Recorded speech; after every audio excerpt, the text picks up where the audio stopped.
Now for today's program.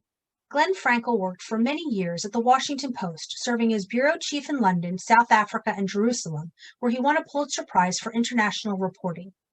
He has won the National Jewish Book Award and was a finalist for the Los Angeles Times Book Prize. His books on the making of The Searchers and High Noon won critical acclaim, and he is a Motion Picture Academy Film Scholar for his new book, Shooting Midnight Cowboy: Art, Sex, Loneliness, Liberation, and the Making of a Dark Masterpiece.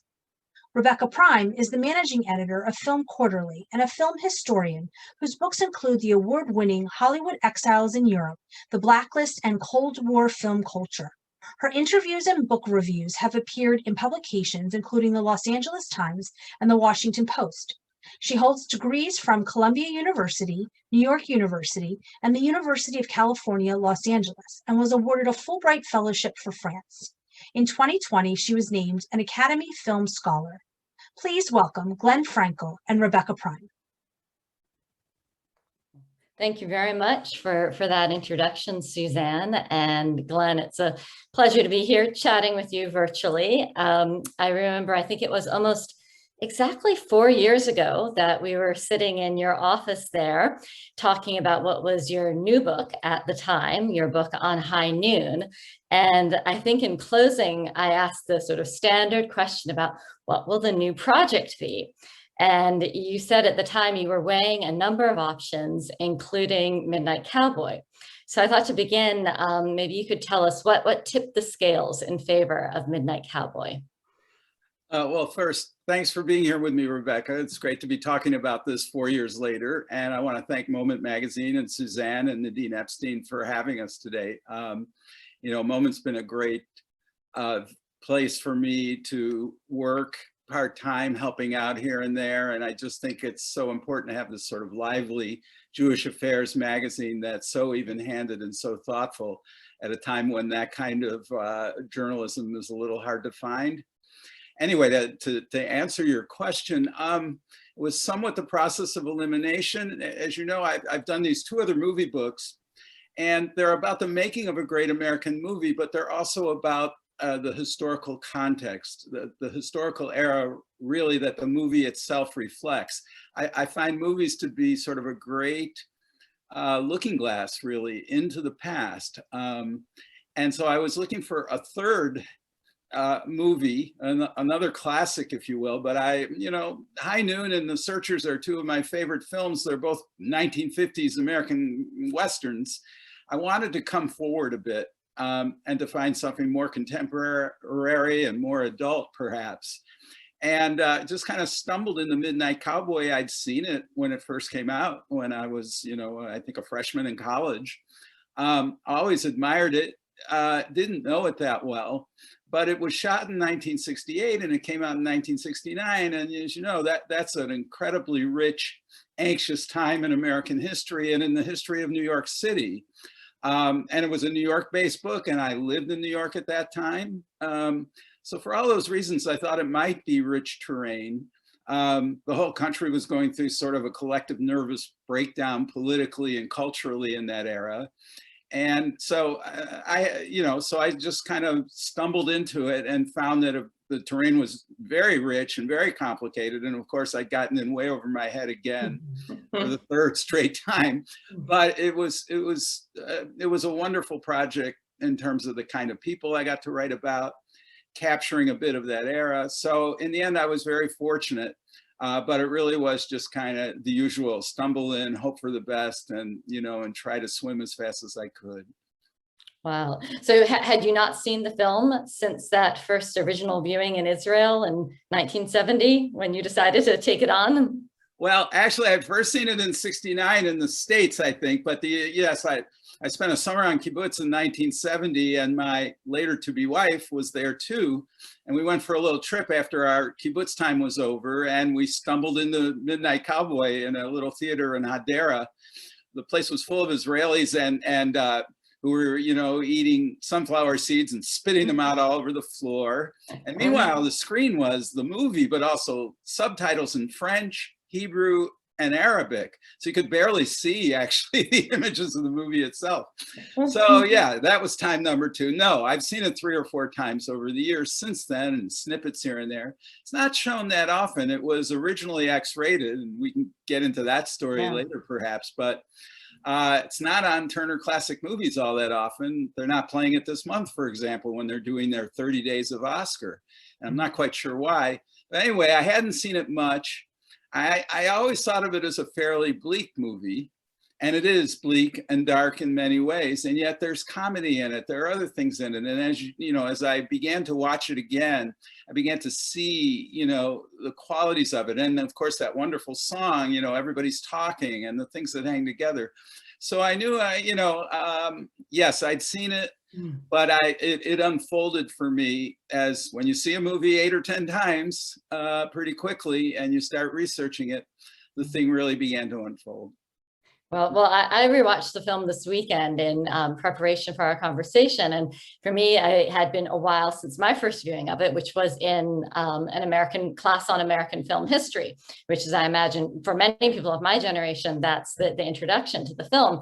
And it's usually discussed in the same way, which is that this is the film that was the first, you know, X-rated film to win an Academy Award for Best Picture. And so it's talked about in the context of this shift from the production code to the rating system, and you check that box in terms of the study of the era. So I was really blown away by the bombshell that, you know, for geeks, film geeks like me, you drop this bombshell in the book that in fact, the X rating was coming not from this new ratings administration, but was sort of, you know, imposed due to the interference of no less than the head of United Artists, the studio that was financing and distributing this film. And as you talk about, the X rating was sort of considered the kiss of death. It came with all sorts of, you know, restrictions on admissions, and you know, usually it goes hand in hand with lower box office profits. So to think that the head of a studio would be willing to jeopardize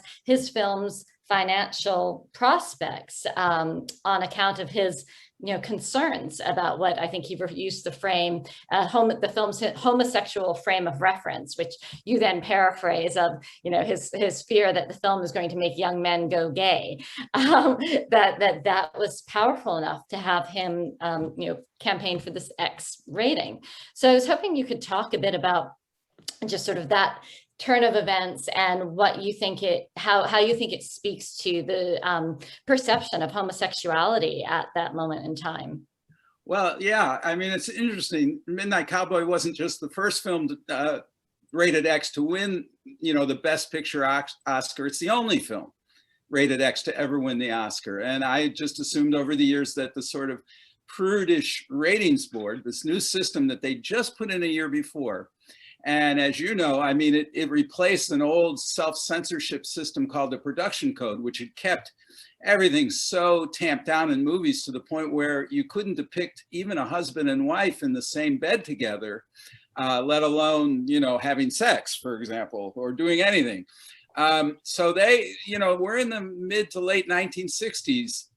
Movies are changing, you know, the movie industry was going through a slow motion financial crisis.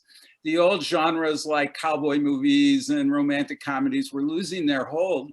And a whole new generation of moviegoers, the baby boomers, if you will, was the new audience and you know, keen for interesting, groundbreaking movies that were a little different than those old war horses.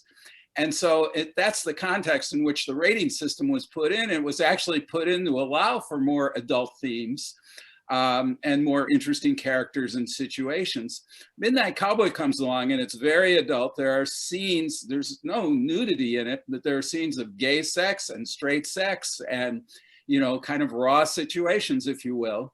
But the ratings board saw the quality of the movie.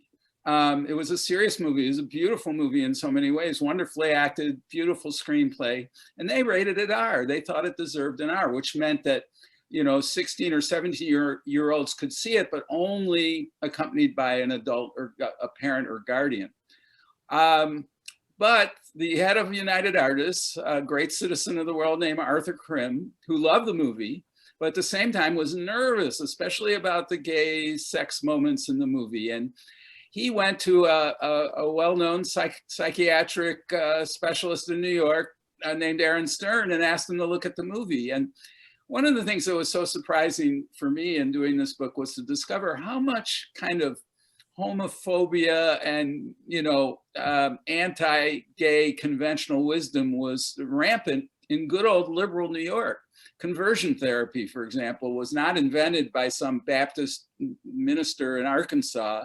It was something being practiced by the Freudians in New York City. They were taking gay men and trying to convert them into good heterosexual men.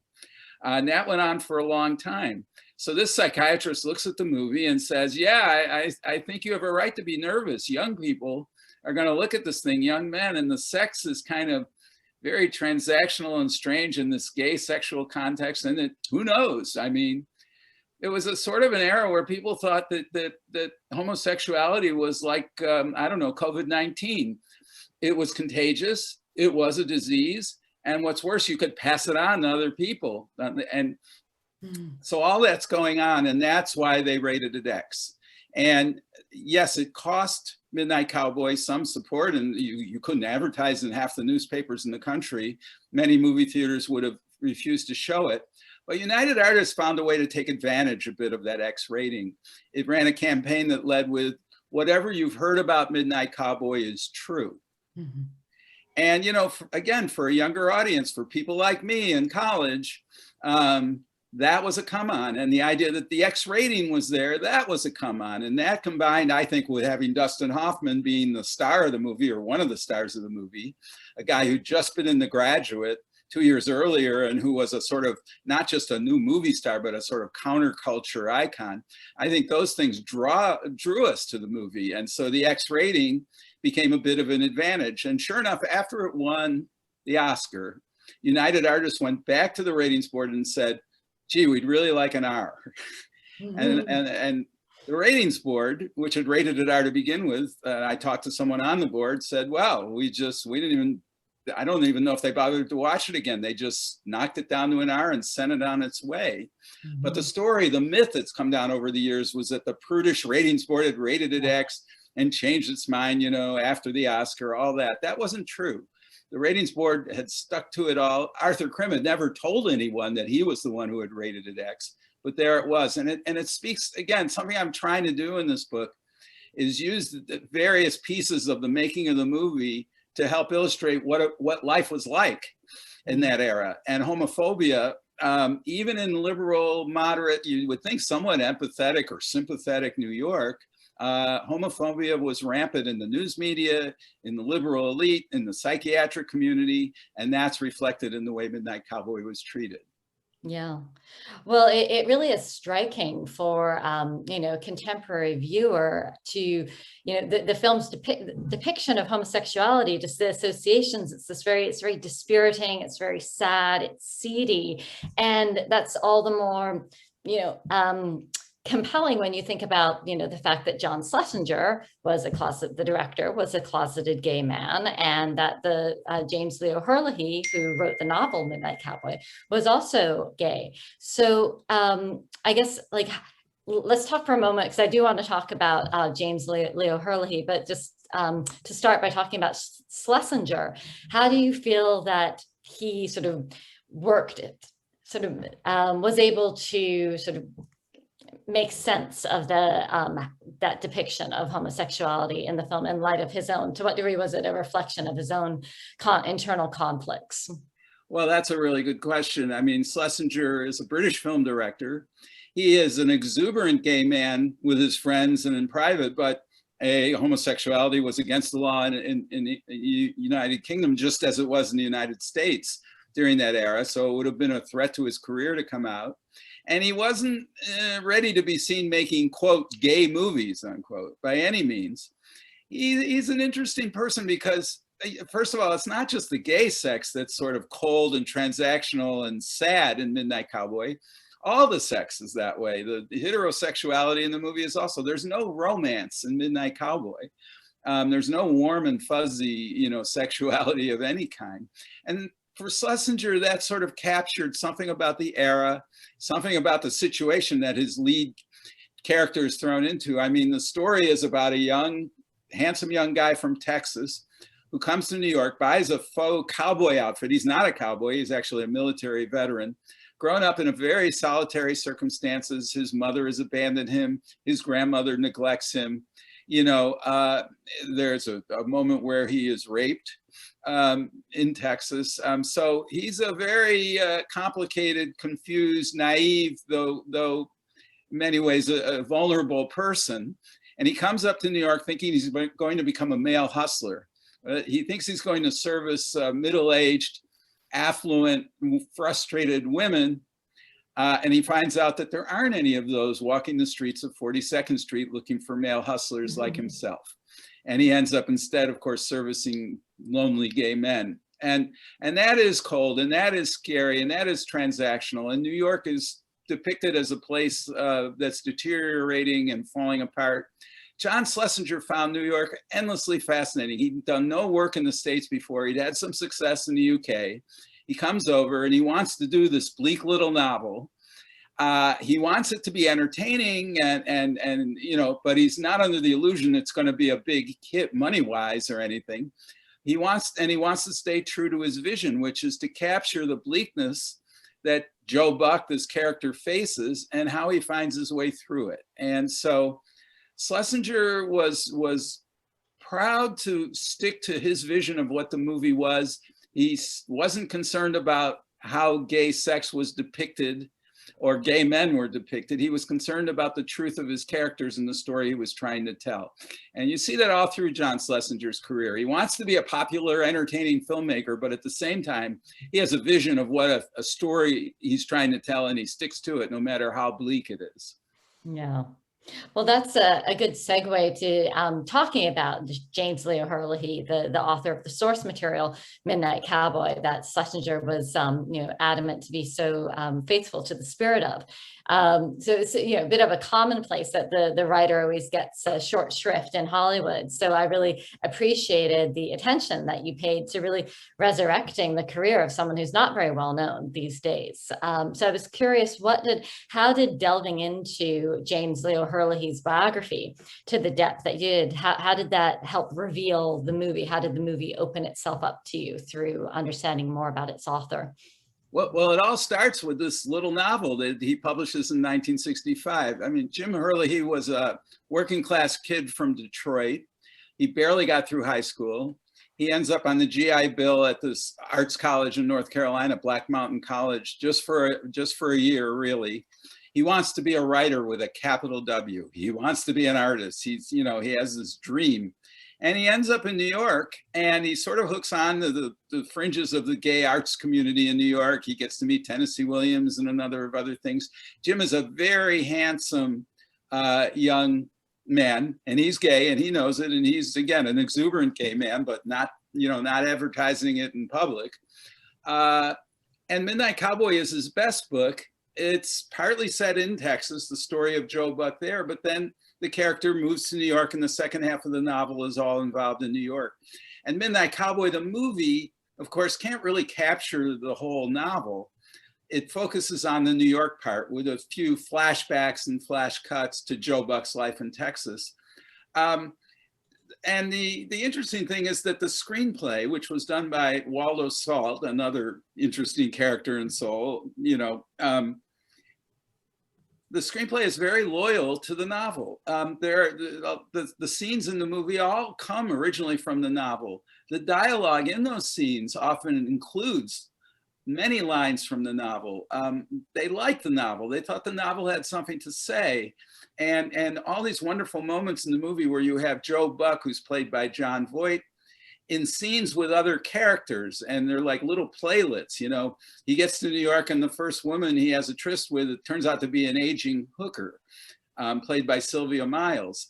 And that moment's in the novel. The lines, the comedy of that moment is great. Sylvia Miles was so good, incidentally, in that scene that she got an Academy Award nomination for Best Supporting Actress, even though it's less than 7 minutes long. And it's she and John Voight, the Joe Buck character, in this great moment where he thinks he's going to ask her for $20 for their little event, and she takes $20 off him. And continually in the novel and in the movie, there are little moments of Joe Buck being confronted by predatory New Yorkers, and having to deal with that and processing it and reacting to it. And finally, of course, he meets a young con man, disabled con man, homeless con man, a guy named Ratso Rizzo, played by Dustin Hoffman, who also takes cons them out of $20, but then they meet again and they fall into this sort of tough little bleak partnership over time. These are two of God's loneliest men. There's nobody for them to turn to. New York City winter's coming on. They've got very little money in their pocket. I can attest to not being homeless on the streets in New York in that era, but being a poor college kid walking around a lot. New York can be a pretty tough place in that era if you don't have any money in your wallet.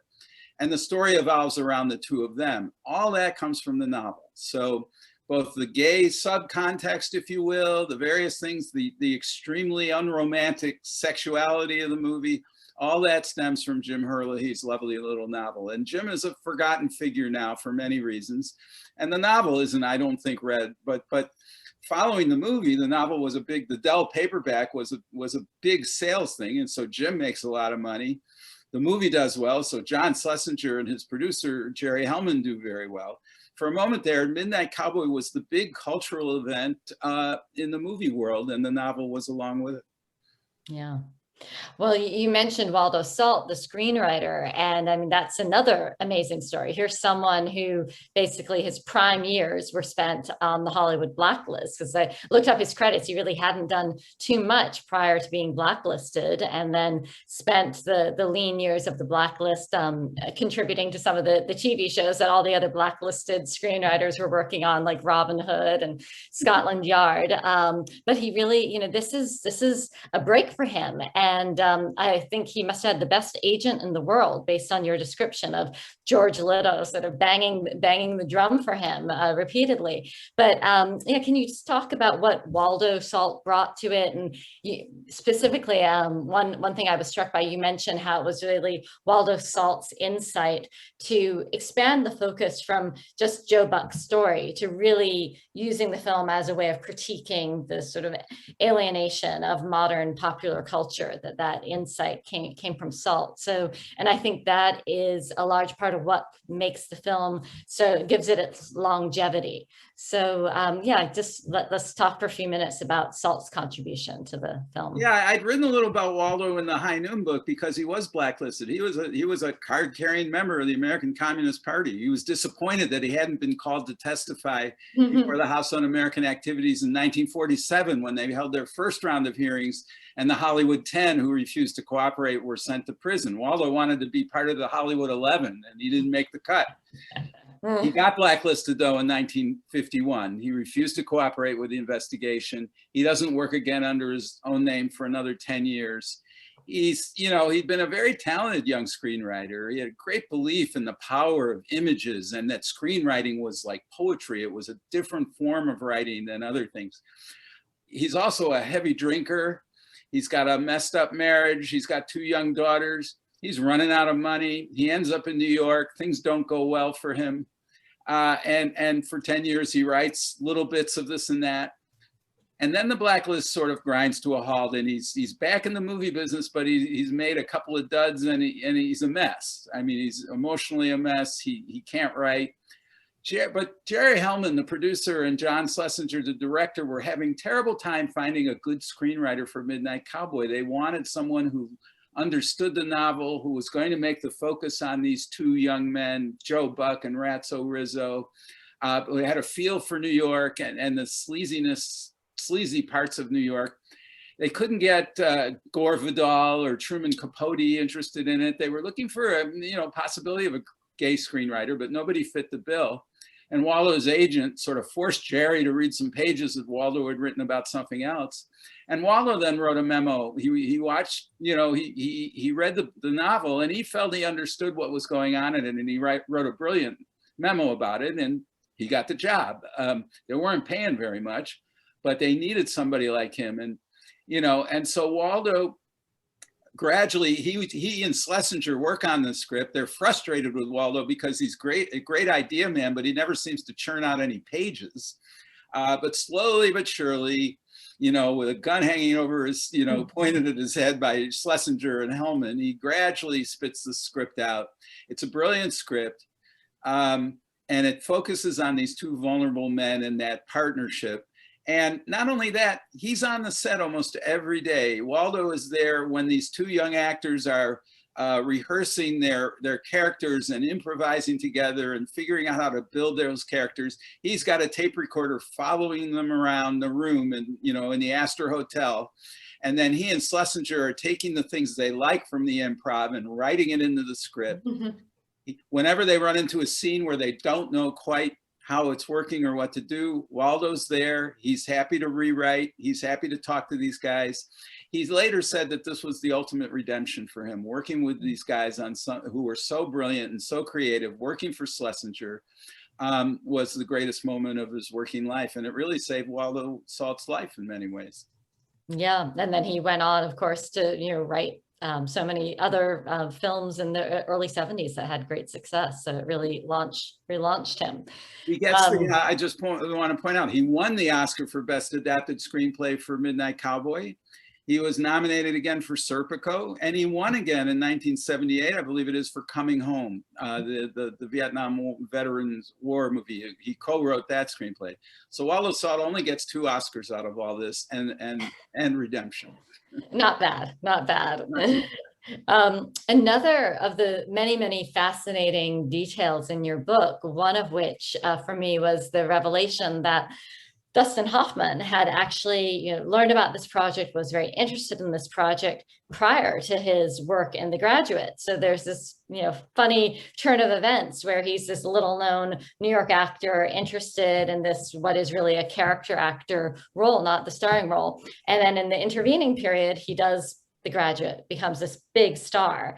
And it seems like that created some confusion both for him and for John Schlesinger about who he was. Was he a leading man? Was he a character actor? And that sort of played out in certain ways in the production of Midnight Cowboy. So can you talk about that? Sure. Hoffman's rise is, going on at this time. He'd been, like John Voight, his co-star in this movie, he'd been working in New York for almost a decade, in off Broadway and trying to get a foothold. He's 5'6". He's a little Jewish guy from LA. And he's having trouble getting parts. He certainly never saw himself as becoming a movie star. He actually had a great sort of, disdain for movies. He wanted to be a great theater actor. But Mike Nichols, the great director, comes along and he casts him against type as Benjamin Braddock, the young college graduate in The Graduate, and The Graduate is filmed in '67 and comes out toward the end of the year. And it's a huge hit. It's a huge box office hit, and it's attracting that younger baby boomer audience because it's a generation gap comedy, if you will, or, social comedy. And so suddenly Dustin Hoffman becomes not only a huge movie star, but a sort of counterculture icon.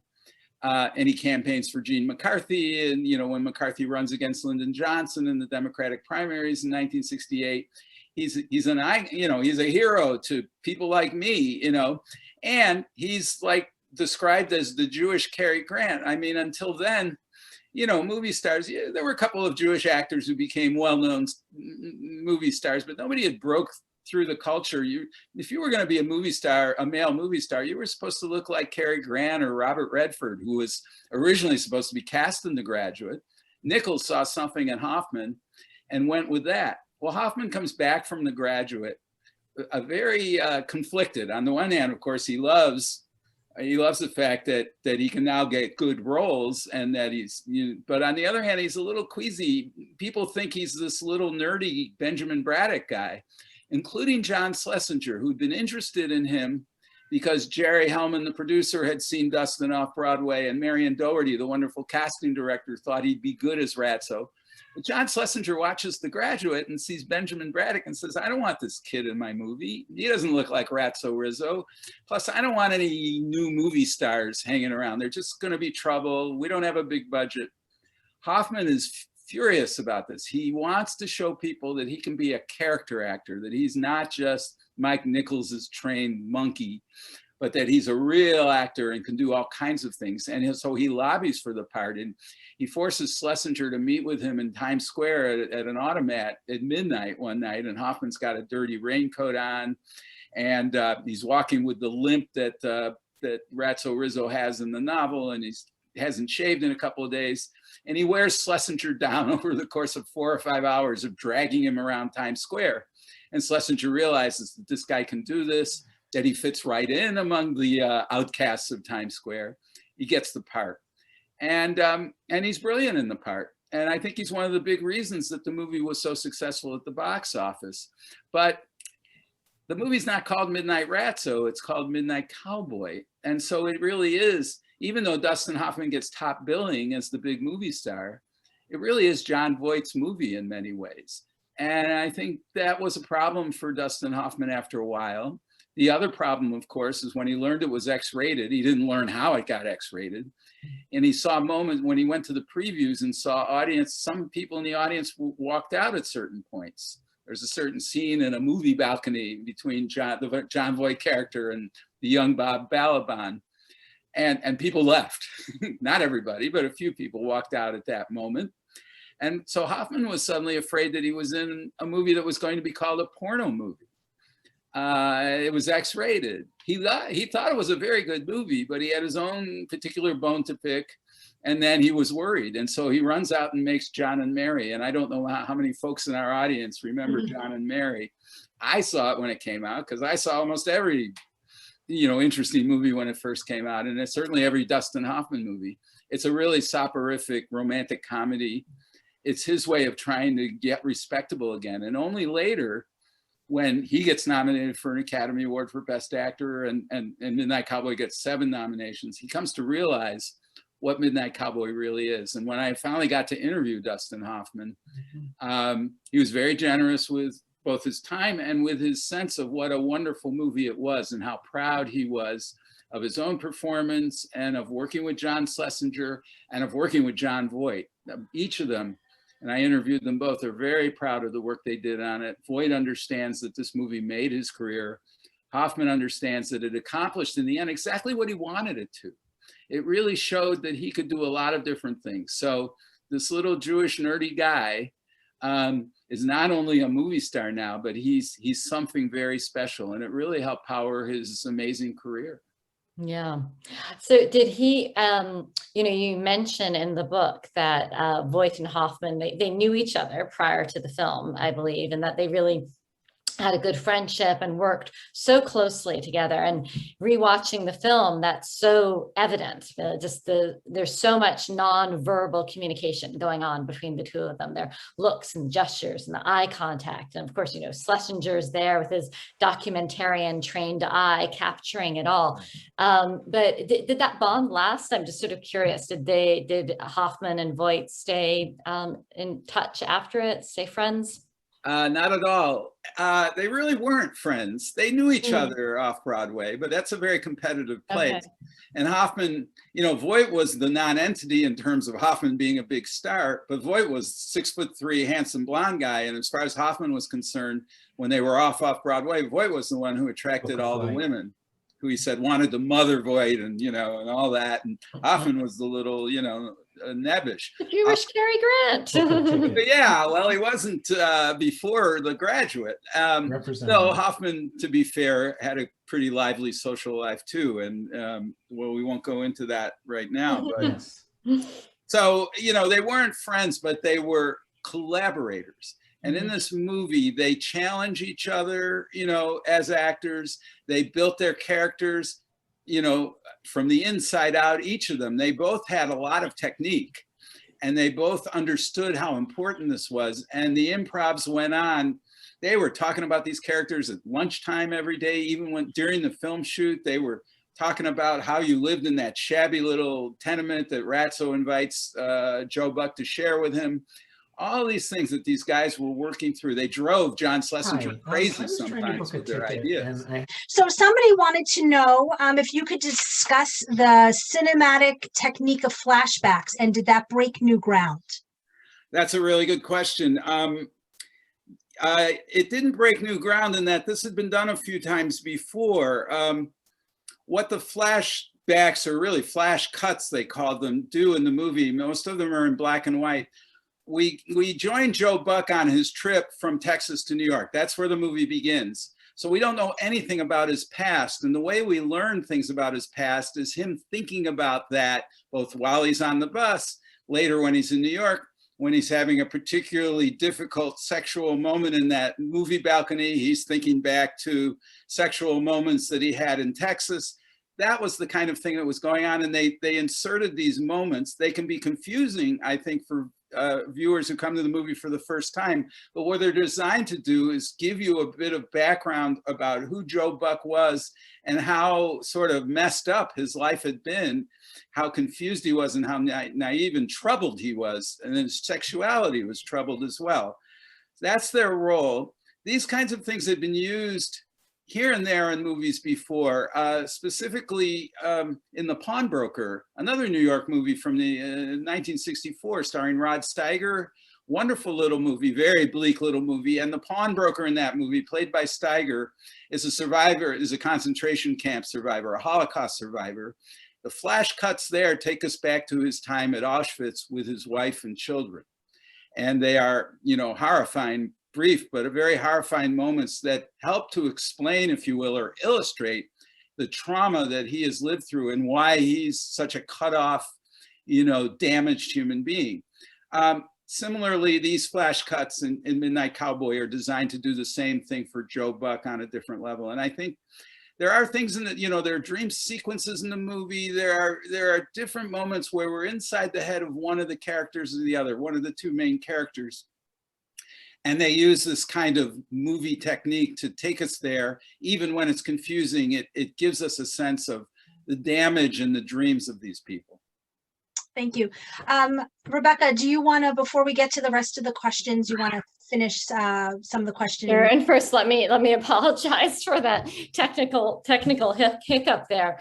Well, I know we were talking about Dustin Hoffman, I think, when that all happened. Oh, I know, just one question that I did want to get to before we turn it over to the audience was just about the role of the casting director, because I really appreciated the attention that you paid to, you know, the unsung heroine of Marion Doherty and casting directors in general. And it's particularly interesting in this context of American cinema of the era we've alluded to in this discussion, how this was such a breakthrough, having stars such as Dustin Hoffman. And, you know, a few years later, we're starting to see Al Pacino and Robert De Niro and Harvey Keitel. There's a whole new wave of Elliot Gould, of course, male stars who do not look like Robert Redford. They are not this waspish stereotype. And this sort of non-traditional casting is really one of the hallmarks of the Hollywood Renaissance, this very important period in American cinema. And yet, you know, the role of the casting director in making this trademark, you know, signature happen has really not been discussed before. So I found that very compelling, and was hoping you could tell us a little bit more about Marion Doherty and her role in the film. Well, I'd never heard of Marion Doherty before I started doing Midnight Cowboy. You're right, putting it in its context, you know, as I said earlier, the studio system is beginning to collapse. I mean, they're just not making the money they were making before. So they were laying off hundreds and literally thousands of people. They had actors, on contracts, literally hundreds of actors on contracts. They had their own casting directors. They had their own makeup people, everything, infrastructure, everything. And that was all coming apart. So when John Schlesinger wants to make a movie, and especially because he wants to make a movie in New York, he doesn't want, he has no access to the old studio system and he doesn't want it. He needs a casting director who knows New York actors. And Marion Doherty had been casting TV shows for a decade or more, and she had a philosophy about how to do it. And she had the biggest index card file in town with every actor on it in alphabetical order in pencil with her remarks and her thoughts. And she cast this movie to a T. She not only pushed for Jon Voight to get the role of Joe Buck, she pushed for Hoffman, all of the wonderful supporting cast, including Sylvia Miles and Bob Balaban and Brenda Vaccaro. Those all come from Marion Doherty. The fact that, that she was a New Yorker, that she was a woman, meant that she was rather overlooked at times, and not, casting directors were not well paid. And the curious thing is, when you look at the credits from Midnight Cowboy as they come on the screen at the beginning of the movie, her name isn't there. And the reason it isn't there is because Marion Doherty wanted her own card, single name, her name on a, coming up on the screen, casting by Marion Doherty, just the way the actors were on, the stars were on there, single, the director. And when she saw the first preview, she saw that her name was, that she was in a card with 3 other people, and she wasn't even the first name in the 4. And Marion, who had a temper and a real sense of pride, came up to Jerry Hellman, the producer, afterwards and said, "Jerry, how come I don't have a single card?" Well, no one had ever had, only one casting director had ever had a single card up to that point. And Jerry, who also has a temper, said, "Well, Marion, I can't change it now." And Marion said, "That's, that's crazy. Of course you can. If you don't give me a single card, just take my name off it." And Jerry took her name off it. And Jerry told me, Marion died about 6 or 7 years ago, but Jerry is still around, and I had a really wonderful interview with him, and he said, "Well, I expected she would come back in a day or two and we'd work it out, He regrets it. He says it's one of the worst mistakes he made in his long career, because Marion Doherty's casting was really a key to the success of Midnight Cowboy. And in fact, John Schlesinger, who wasn't involved in this dispute, but later on when he was asked, "Well, how did you find Jon Voight, for example, and get him to play Joe Buck? I mean, that was a brilliant thing that you did." And John Schlesinger would say, "Well, actually, it wasn't me. I didn't want Jon Voight."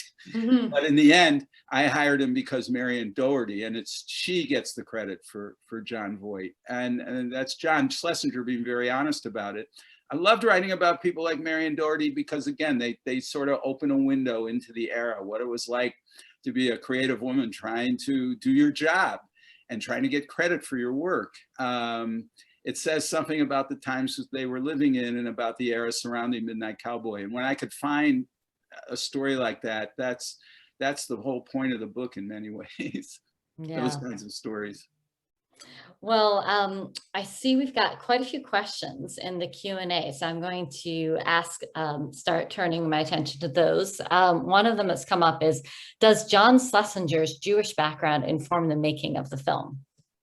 That's a really good question. John Schlesinger comes from a affluent Jewish family and is born and raised in Hampstead, this wonderful affluent suburb of London, North London. His sensibility certainly reflects his Jewish background. John was gay. He knew he was gay from fairly early in his life. His parents did not disown him. He did not hide his sexuality from his parents. They tried to support him. They were worried about their son. He was a very anxious boy and an anxious film director, I should add. And they were worried about what he would become and how he would get by in the world. First, he wanted to be an actor, and they thought, "Oh, that's a really perilous thing." So they did have anxieties over their son, but they also supported him. But John Schlesinger grew up with a chip on his shoulder, I would say, because he felt like an outsider. And part of that is his sexuality, and part of that is his religious background. Anti-Semitism in the UK is a complex subject. It's not like Nazi Germany. It's not, but it's a genteel but pervasive kind of thing. And John Schlesinger had a good antenna, and he knew about that. And it was part of the thing that I think both gave him some anxiety and made him feel like he was an outsider. He had an outsider's perspective, both on British society and when he comes to New York, about New York, the environment there and the sort of predatory nature of New York when it's deteriorating. And I think some of that sensibility and that critical eye relates. Other people have it too who are not Jewish, but John Schlesinger had it very strongly, and it really, it informs his movies and his take on these things, and we can call that Jewish. I do. Yeah. Great. Another question is about one of the great and probably most, well-known moments in the movie, even if you don't know the movie well, you know this moment. So the question is, when Ratso was almost hit by a taxi, was that an unscripted, actual hidden camera moment? Yes and no. It is probably the single most famous moment in the movie. And again, it speaks directly. Ratso is walking with Joe Buck in a crosswalk, and Ratso's giving Joe Buck a sort of con man's pitch about hooking up Joe with a guy who'll get him a lot of women, a pimp essentially. And now, and they're crossing the street in a taxi cab trying to beat the light while they're in the crosswalk, and almost hits Ratso, and he slams his fist down on the thing and says, I'm walking here, and Dustin Hoffman always claimed that was totally improvised, that this was a renegade cab driver just trying to get through, and that the hidden camera just captured this. Well, that's all well and good, but when you go back and look at Waldo Salt's draft scripts, this scene starts showing up in December of '67, 8 months before it was filmed. So it's in the script. But what isn't, so the moment is in the script of the taxi cab coming through the crosswalk, but what isn't in there is the dialogue. It's Dustin Hoffman improving. He says, and when you interview Dustin Hoffman, and he's done this, I believe, many a time, he actually stood up. We were in his office. He has this table, conference table, and he does the scene for me. And he slams the conference table. I'm walking here, and he takes full credit for inventing the thing on the fly.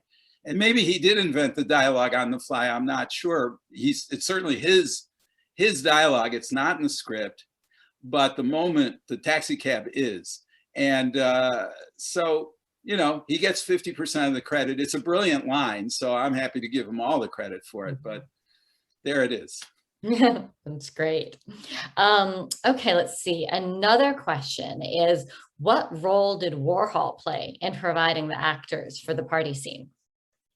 There's a party scene, about 3/4 of the way through the movie. And it's an important moment. And there's a party scene in the novel, but the novel is written in the early '60s, comes out in '65. And the party scene in the novel is kind of a beatnik party. They're playing bongo drums and two men are dancing together, and someone's smoking a joint. And that's James Leo Hurley's idea of a big time party in New York in that era. And that was never going to fly in 1968 or '69. So Schlesinger had been hanging out with the Warhol crowd a bit. Schlesinger's young romantic partner, a guy named Michael Childers, who he'd met on the West Coast and who he invited to join him in New York. And Michael was like 24. And, and became John's ambassador to the scene. And he was the one who first started hanging out with Warhol and Warhol people. And he came back to John, and Waldo Salt, incidentally, was also hanging out with that crowd quite a bit at that point in his life. He loved a good party. His daughter Jennifer said to me that her dad thought every day was his birthday. And it's something of at least a self-imagined ladies' man. Anyway, they came back and convinced Schlesinger to meet Warhol, to come to the factory, to meet them actually at Max's Kansas City, which is where Warhol and his gang would hang out. And Schlesinger invited them to help him do the party scene. Warhol was very reluctant. They actually wanted Warhol in the scene. He was very reluctant to be in a movie that he didn't control. He was making movies. He and Paul Morrissey were beginning their independent movie run. And Warhol was interested in movies, but he was wary of Schlesinger, but he did give Schlesinger carte blanche to talk to his superstars, some of the people who'd been working with, the people he'd been working with them and not paying, much, if anything, for their roles. And so Schlesinger meets Viva, for example, and you know, and a number of others, and Joe D'Alessandro, and he offers them sort of small parts in the movie in the party scene. Warhol shies away, and then in early June, Warhol is shot in his office by a crazed young woman who thinks who wants Warhol to film one of her scripts, and is angry enough when she doesn't get that she shoots him. So he ends up in the hospital. But Viva and a number of the other superstars are in the movie. They build a movie set up in the Filmway studio that is kind of a loft, a Greenwich Village style loft. And they film for like 4 or 5 days up there, and they bus up about 50 of Warhol's people every morning on the bus. They pay them $50 a day. Those who get a speaking role get even more money. They give them lunch, all the grass they can bring. It's a sort of dope and sometimes orgiastic kind of 3 or 4 day experience. They only use about 5 or 6 minutes of it in the film, and Viva and a number of others felt a bit exploited afterwards. They thought that this was their big Hollywood break, and in fact, it's just a very small segment of the movie itself. But that's the Warhol crowd with Warhol's blessing. Warhol is kind of upset afterwards. He's recovering in the hospital. He's upset that he feels his people have been exploited. He goes out and makes a couple of movies of his own, you know, to take that beat Midnight Cowboy to the screen. He always felt that if they'd wanted to do an authentic version of male hustling, they should have hired his people and should have given him the money to film it. But they weren't looking to do something authentic. They were looking to do something that looked authentic. And so I don't think it's the best part of the movie, but at the same time, it does sort of sum up one part of what Manhattan was about in that era. And the Warhol people definitely contributed to the look and feel of that moment. Yeah. You mentioned the role of Schlesinger's partner, Michael Childers, Yes. being his entry point to that scene. And he also was his entry point to Harry Nilsson's work as well. Yeah, song is such a, you know, strong part of the movie. So can you just, I know we're almost out of time here, but I think people really associate the sort of poignancy of those lyrics and melody as such a contrast to the bleakness of the film. So can you just say a few words on that? Yeah, Everybody's Talking. It's a wonderful song. It was written by Fred Neil, who was actually a Greenwich Village folk singer, and Fred does a quieter version of it is quite wonderful. Harry Nilsson had recorded it on his album Aerial Ballet the previous year. And one of Michael Childers' jobs was to listen to a record album, you know, that John gave him, was help me find some music for this movie and something that I can edit the film to. They would often use a temp track, a temporary song. And John fell in love with the rhythm of Everybody's Talking and started doing some editing to it, but also loved the lyric. It's indirect, you know, everybody's talking at me, can't hear a word they're saying, only the, you know, the echoes of my mind. It was very internalized. It had a vulnerability and a longing to find a home that he identified Joe Buck with. And so he loved the sound of it. He loved the enigmatic nature of the lyrics, and he blended it in. And, you know, The Graduate was really the first movie, I would say, using all those Simon and Garfunkel songs and repeating them, you know, Sound of Silence 3 times. John used Everybody's Talking in a very similar way. And there were some other beautiful songs in the movie, but this one came directly from the Aerial Ballet album. Nilsson re-recorded it. Other people wanted to do songs for the movie. They'd actually not commissioned, but they had suggested to Bob Dylan that they would take a song if he had something for it. They met him on the beach in Malibu, where they were all staying. Dylan writes Lay Lady Lay and brings it to them, but A, it's too late by the time he brings it along, and B, John isn't looking for that. He's looking for something more enigmatic. Joni Mitchell writes a song. Leonard Cohen offers them Bird on a Wire. John sticks with Everybody's Talking, and it is one of the memorable things that really holds that movie together. Yeah. Rebecca, thank you for asking that question, because I wanted to ask a few questions that people wrote in ahead of time, and that was actually one of the questions. I figured people would want to talk about Harry Nilsson. So. Somebody wanted to know if, since the book has been published, have you heard from anybody associated with the film? Well, Michael Childers pretty happy with it, thank heavens, because Michael was so helpful to me. And Michael's still around. John Schlesinger died about, 17 or 18 years ago. But Michael is considerably younger, and he's a man in his 70s, and he's been the guardian, really, of John's legacy, and also gave me a bunch of his photos. Michael is a great photographer and had taken a lot of photos. So Michael's happy with it. Curiously, I got a phone call from John Voight a couple of weeks ago. He'd watched an event I did in Austin. He just called me out of the blue. I hadn't talked to John in 3 years since I'd interviewed him. I didn't even know if he remembered I'd interviewed him, but he had. And he liked the book talk. He hadn't read the book yet, but he was getting it. And he just wanted to, he just talked again about how much he loved being in the movie, how important it was to his career, but also how fantastic it was to work with Schlesinger, to work with Dustin Hoffman, to do those little moments with the various, supporting actors.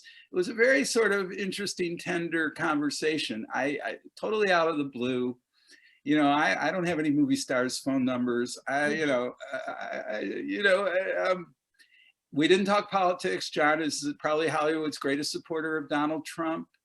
I think he liked the fact that I hadn't said anything too mean about that in the Austin book talk, and I'm not going to today either. That's his, we don't talk politics, but he is an actor's actor. He went on to win the Academy Award for Best Actor for Coming Home. He's been nominated other times. He's still working at age 82. He's just completed years and years on a TV show. I mean, so yes, that was the most stunning thing to hear from John. And we'll just have time for two more real quick ones. What's the most surprising thing you learned while researching and writing this book? Well, I think it has to be something I talked about briefly earlier, which was the high degree of homophobia in a liberal community like New York. The New York Times parroting this view in many pieces of homosexuality as this kind of disease that could be cured. And therefore, if you didn't go get it cured, then there was something wrong with you beyond just being sick. You were perverted, you were a danger. You were a carrier of a disease, and you wouldn't accept the possibility of being cured. So the New York Times, Harper's Magazine, the great liberal monthly, had a horrifying cover story that was homophobic in around 1970. It touched off a story by Merle Miller, an article in the New York Times Magazine about why I am a homosexual, or what it means to be a homosexual. That was the first time the New York Times really opened its doors to something like that, and a beautiful essay in response.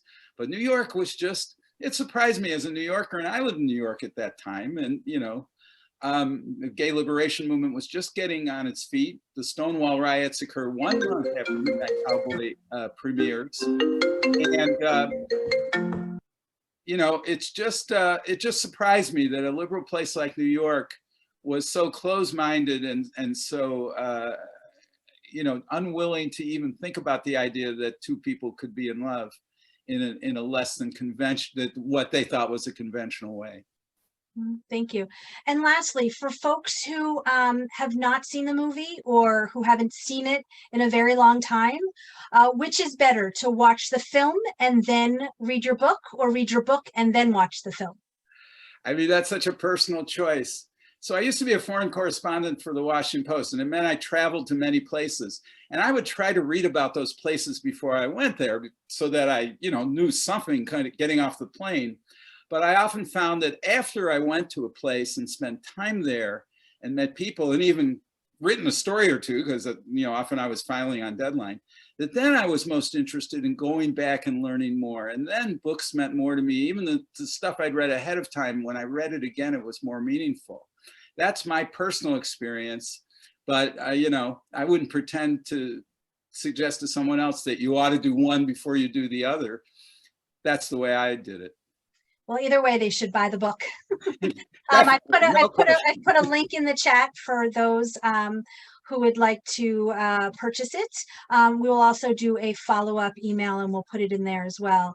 Glenn, Rebecca, thank you both so much for joining us and sharing some insights about the movie and the behind the scenes things that we can learn more by reading the book.